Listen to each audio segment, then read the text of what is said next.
Displaying the trajectory of a weapon shot can be very useful when trying to aim at a target. But predicting bounces have several challenges to it.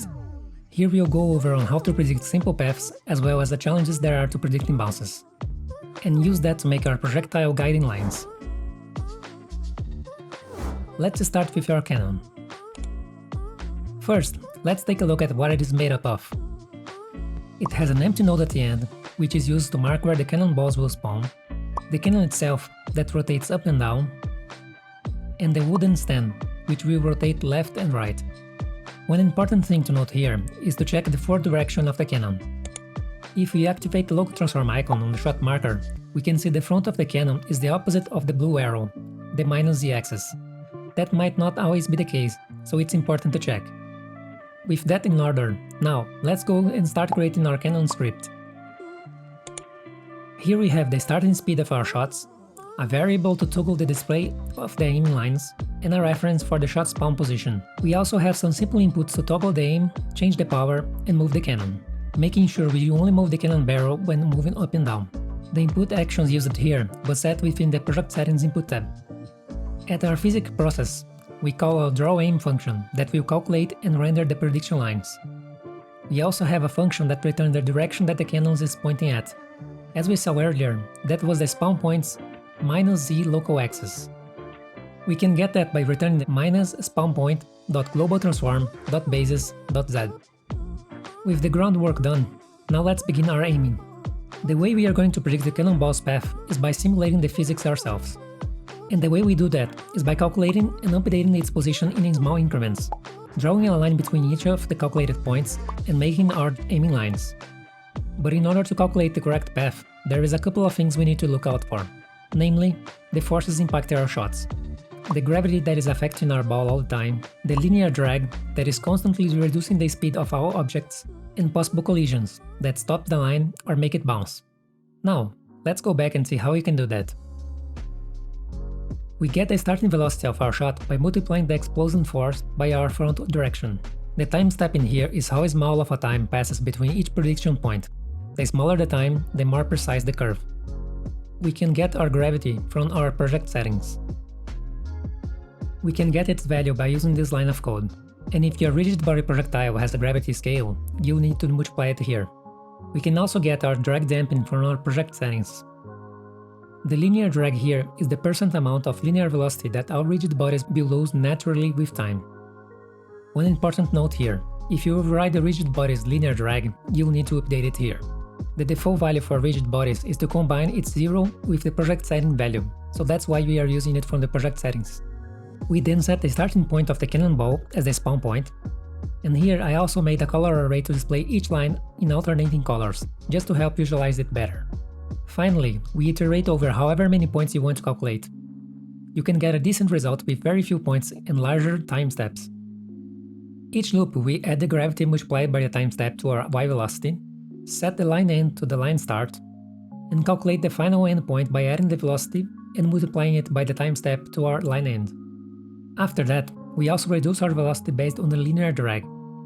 We can do that by subtracting it from 1 and clamping it just to make sure it's within the 0,1 value.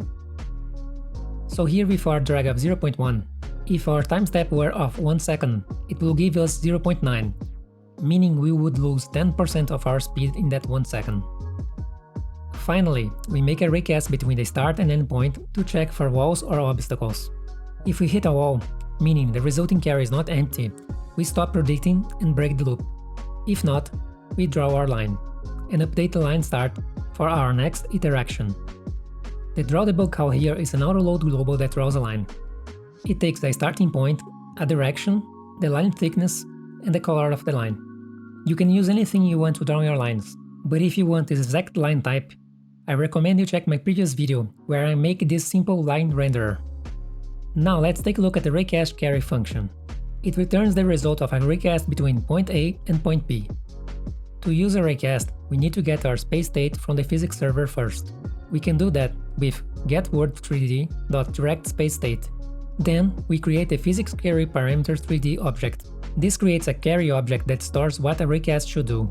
We pass its start and end points, and the collision mask for which collision layer the raycast should hit. So that the raycast doesn't collide with the cannonball while it's being shot, we will be only testing for the collision layer 1, and set the cannonball to be in the layer 2. This way, the cannonball won't interfere with our path.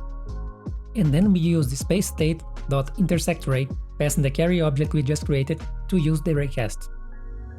This returns us a dictionary with the results, that contains the value of the position and normal of the collision point, or an empty dictionary in case it didn't collide with anything. If there is a collision, we also draw a pink line so we can see it better, and return the resulting dict. Let's check the results now. The prediction line seems to work, but we need to fire something to confirm, so let's do that.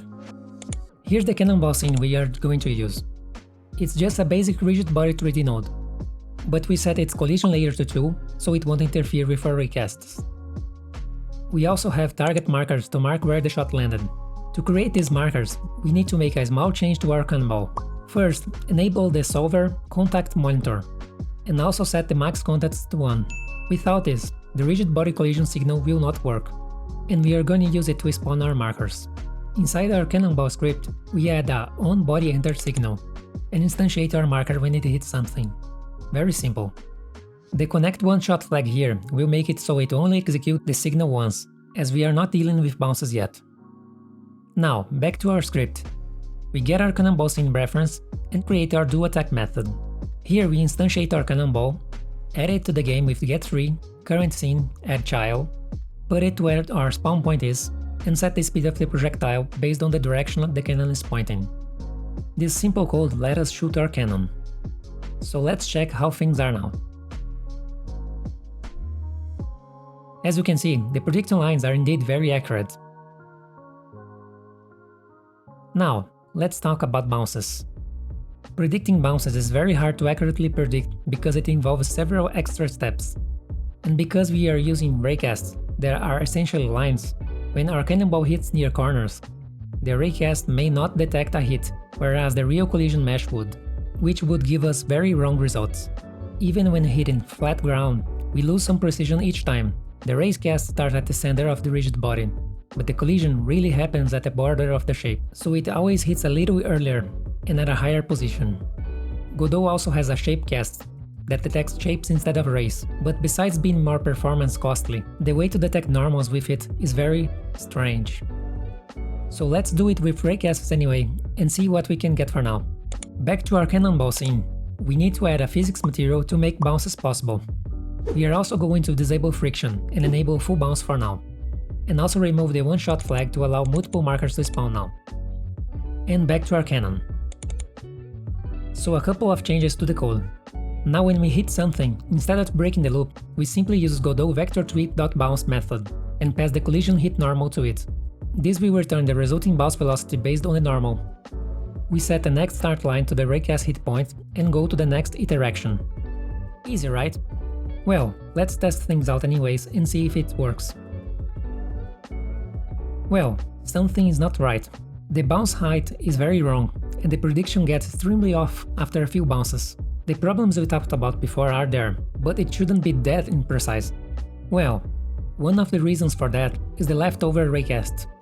You see, when we hit a collision, we start our next line at the collision point.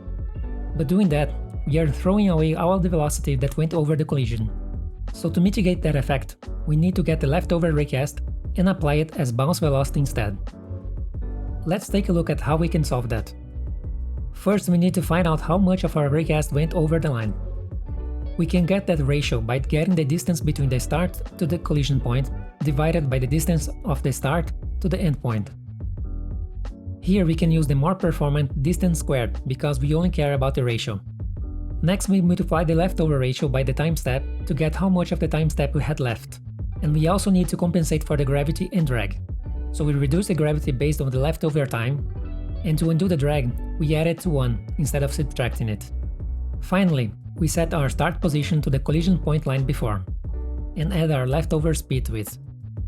This will make the line start as if it continued moving after the bounce without losing all of that extra time, and that will get us a more accurate results. It is still not perfect, we still have our raycast versus shape problem that adds some error, but it's much better than before. And that will have to do for now. Calculating bounces with attrition is unfortunately too complicated. It depends on the rotation of the object, as well as both objects' materials, and predicting that would mean replicating the whole physics and collision response inside our code, so I won't be covering that here. Here's an example where the first bounce gets a lot of attrition because it is not rotating, losing most of its forward speed, but the next bounce gets next to zero attrition because the ball is not rotating in the direction of the movement, so it keeps most of its forward speed. And that's it! Some basic projectile prediction for your games. You can now make accurate prediction lines to display where the shots will land. And also some fairly precise bounces prediction. As a side note, I learned how to properly use Godot shapecast in code after playing this video. They are also very weird and unintuitive to use, so I didn't use it here, but you can still get some good results with the raycast shown here. Anyways, I hope you liked this video, thanks for watching, and until next time.